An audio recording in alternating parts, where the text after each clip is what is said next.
Hey guys, so this video is a little different. The stories in this video are scary, but they are primarily funny. But if you're looking for something so terrifying, so scary that it'll scare your socks off at night, well, I have a video on screen right now in the corner that you can click on. But if you're interested in what I have to tell in this video, please stay and listen and enjoy. I've told this story one too many times, but I can't remember everything anymore because it was really traumatizing, but also funny at the same time. Here is a little bit about me. I am a Hmong daughter. There are shamans in the family. My dad and his siblings were the generation that were skipped. My siblings and I, however, got it. Some of us, me specifically, got it a bit tad more. I grew up seeing ghosts, spirits, and all these things.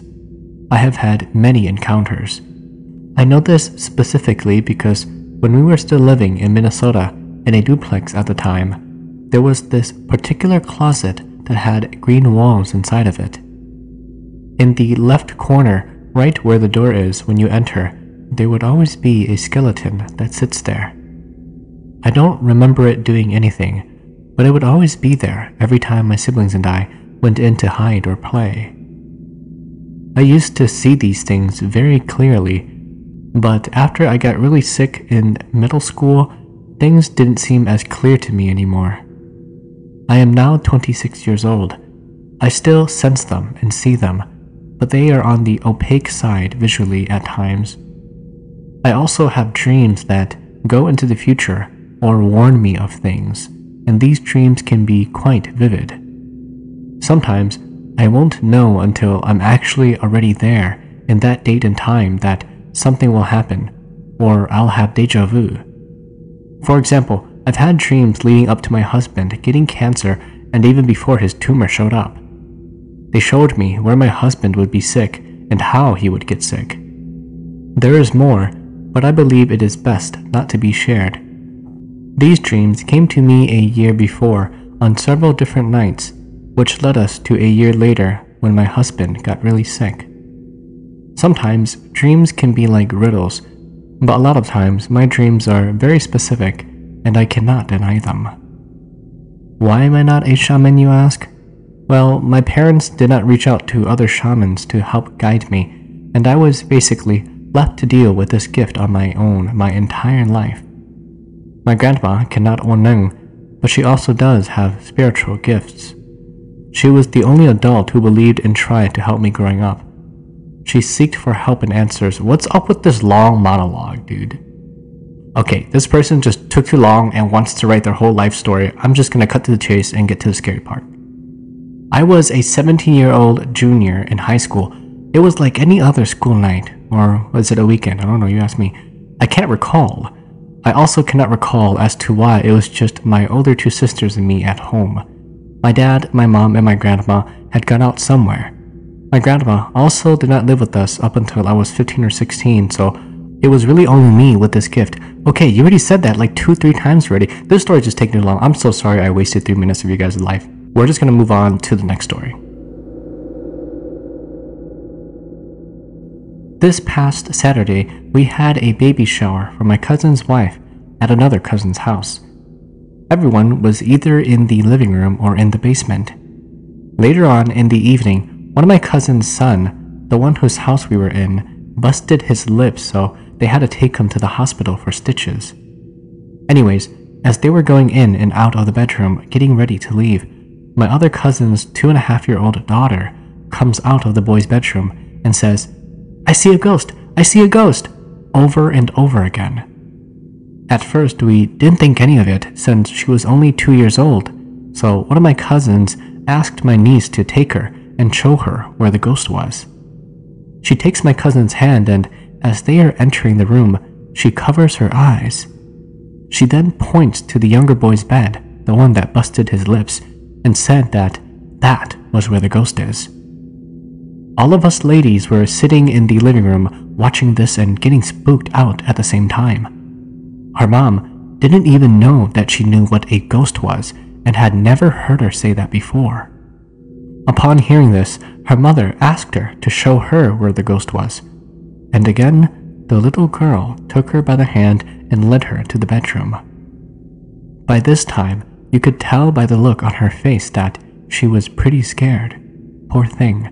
She pointed to the younger son's bed again, saying that that was where the ghost was. Some time passed by, and I wanted to take a picture with the youngest son riding his dinosaur toy, which was in the bedroom. So my cousin and I went in there to take pictures. The daughter had just come back from the basement when she told us that she saw the ghost again. When she came into the room, you could tell that she still saw the ghost sitting on the bed due to her body language. Again, someone came into the room and asked her where the ghost was. She pointed to the bed and covered her eyes. I had my camera on me. I should have put it on movie mode and recorded. Đặt trở thế lại tụi mình nói nè, như có sao record thì có thể record đây or. Interested in sharing your stories? Submit them to HmongChronicles@gmail.com or in the description below. Here is the next story. Thank you. This happened to me about 3 months ago. I was asleep and I woke up in the middle of the night wanting to go piss, but I was too lazy and had to hold it in and sleep again. And then I had a dream that I was somewhere strange and I really needed to piss, but no matter how much piss I pissed out, it wasn't enough. And then I woke up, but I was half asleep. This is when I felt something like a presence behind me because I was sleeping facing the wall and away from the door. I tried to get up from the bed, but this thing just pushed me back down. I laid in bed for a long time and, man, I still needed to go piss, so I tried to get up after 10 minutes, but I was paralyzed. Eventually, I broke this paralysis and I ran to the bathroom and pissed for a very long time. It was 3 in the morning or something like that. I don't know why. I was so preoccupied with the thoughts of having to use the bathroom that I didn't even realize something was sitting on me and I just had sleep paralysis. This was when I had goosebumps all over my body and I felt like the air around me just turned really cold. At this point, you would have thought that I would go back to my bedroom, but instead, I decided to go get some water because I was extremely thirsty. Must be because you peed a lot. As I was chugging my glass of water, I suddenly felt a cold wind blow all over my body.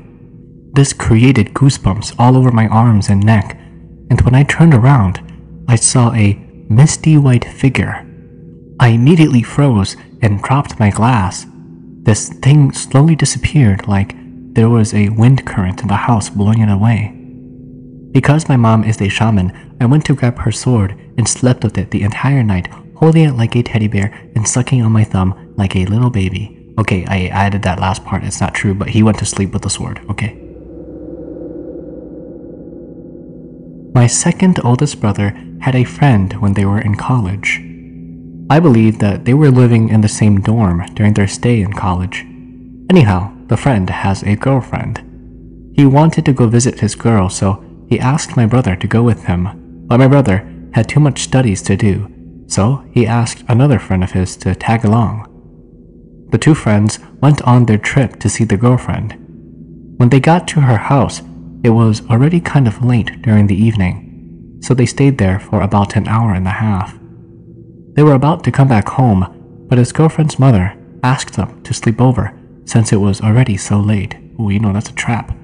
So his girlfriend and the mother prepared a bed in the finished basement for them. Later that night, when they were sleeping and whispering about the visit to his girlfriend's house, the friend who tagged along asked the other friend, where was the father? The friend knew that his girlfriend's father had passed away, but he didn't want to mention it, so he lied to his friend that her father went hunting. Apparently, the other friend said to him, "So who's that over there looking at us?" Which freaked out the friend. They both got up and went home. When they got back to the dorm, he told my brother what happened. About 2 weeks later, he broke up with his girlfriend. I don't know why, but these stories that I'm reading it's not even scary anymore. It's just kind of funny. I heard a lot of young Hmong teenagers talk about a haunted bridge here in North Carolina. They said that when you are the only car driving past that bridge late at night, you'll more than likely encounter something you don't want to witness. Some Hmong boys were talking about the location one day, and one of them decided that he was tough and was going to prove to his friend that ghosts don't exist. He took 3 of his good friends with him one night to the place, and they parked his car right in the middle of the bridge, opening all the windows. They turned off his car, took out the keys, and threw them on top of the car.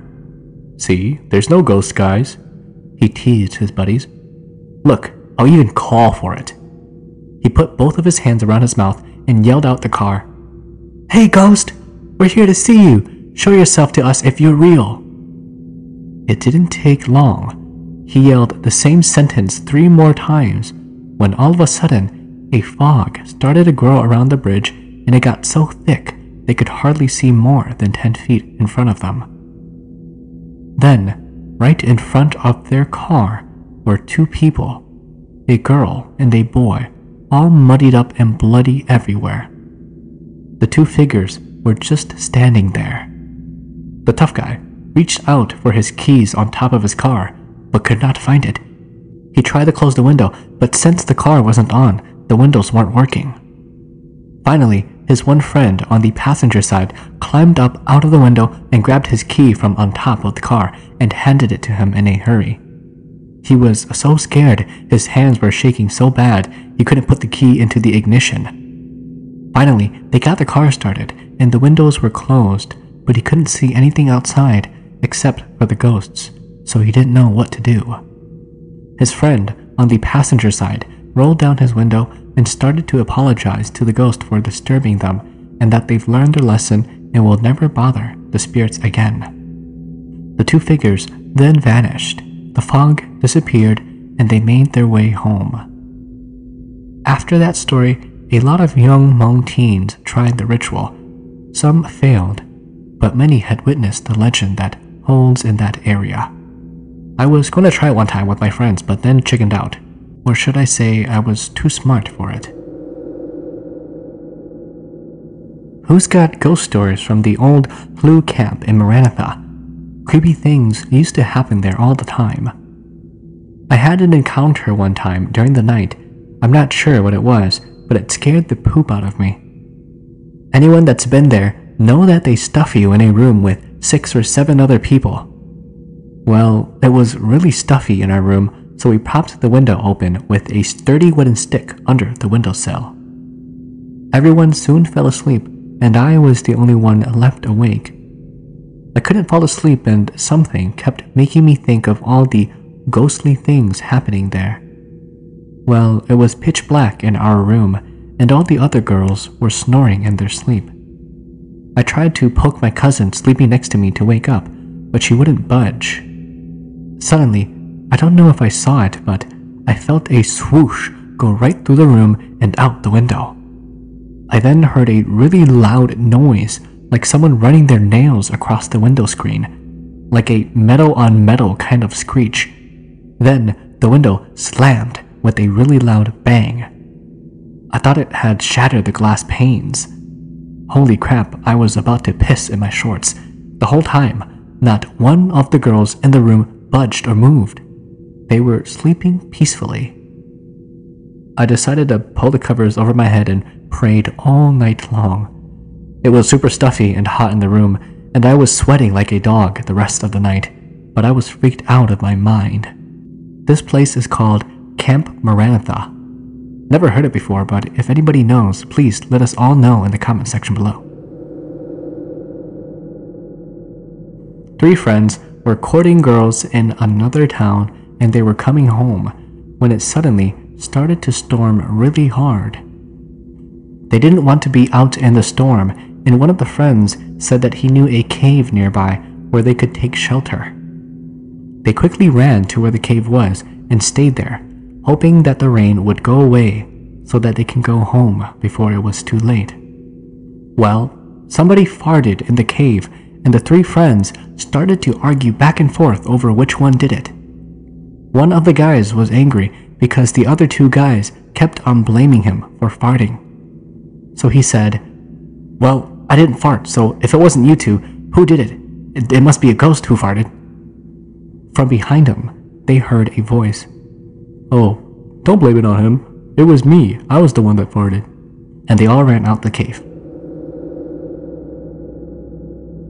My girlfriend's house is known to have a lot of encounters with random paranormal stuff. Sleep paralysis, ghostly sightings, fast footsteps that chase you, you name it.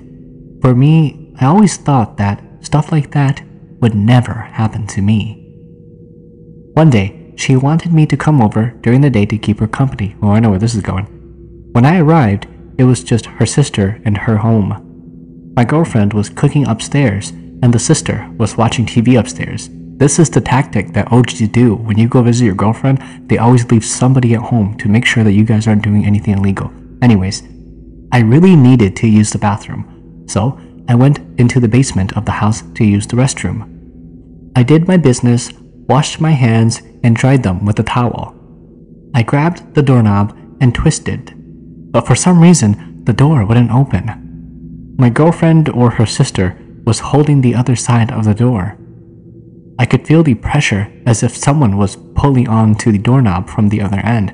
So I tried to pull the door for another 5 seconds, but it just wouldn't budge. So, being a dude, I said, "Oh, you think you're so strong, huh? Watch this."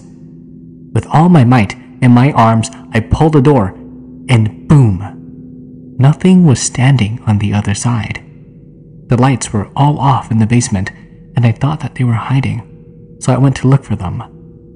Nobody was in the basement besides me. I went upstairs and asked my girlfriend, who was still cooking, "Did you guys prank me?" She says, "What are you talking about? My sister and I have been upstairs the entire time. Ever since that incident, I use the upstairs bathroom now." Nay, จบแล้วหล่อแล้วตัวอยู่ละตุนสายแล้ว. This story was told by my mother. My ex-sister-in-law is a cheater, and she left my brother for a new man, but still comes around to talk with my mom. Here's how it goes. Her new man gave her a brand new shirt as a gift. She thought it was so beautiful, but did not wear it right away because it was a little big, and she was going to have it taken in. I don't know what that means, but whatever.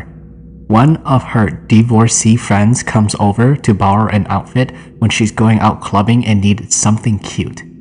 Without hesitation, she offered her new shirt because it was a little too big on her anyways. You won't believe this, but that same night, the friend had a dream. After she came back clubbing at Unison, she came and slept. She said she saw a woman asking for her shirt back. She woke up thinking that it was a crazy dream and didn't really think anything of it. The following night, she had the same dream again. So now she's thinking, what the hell? She returned the shirt back to my ex-sister-in-law and tells her about her dreams. After this, my ex-sister-in-law confronts her boyfriend, and he admits that the shirt belonged to his wife who passed away before she was able to wear the new shirt. He thought that it was okay to give it away since the tags were still on the shirt and she never got to wear the shirt.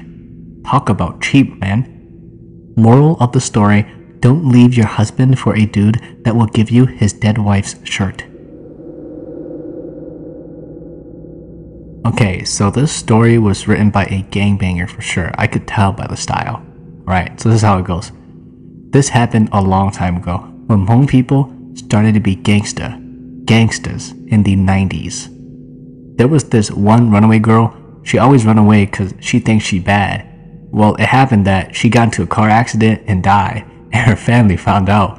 When they did her funeral and stuff, one night her mom woke up in the middle of the night to find her at the end of her mother's bed. She told her mom that she was hungry, and her mom told her that there was food downstairs. Well, later, almost everybody at night was asleep. Their family would hear dishes banging at night and the sound of someone cooking. After this, they all got scared and moved. This was interesting. I don't know why the mom was so nonchalant that her dead daughter came back to visit her, and she just said, "Oh, there's food in the kitchen downstairs." Like, imagine you're dead, right?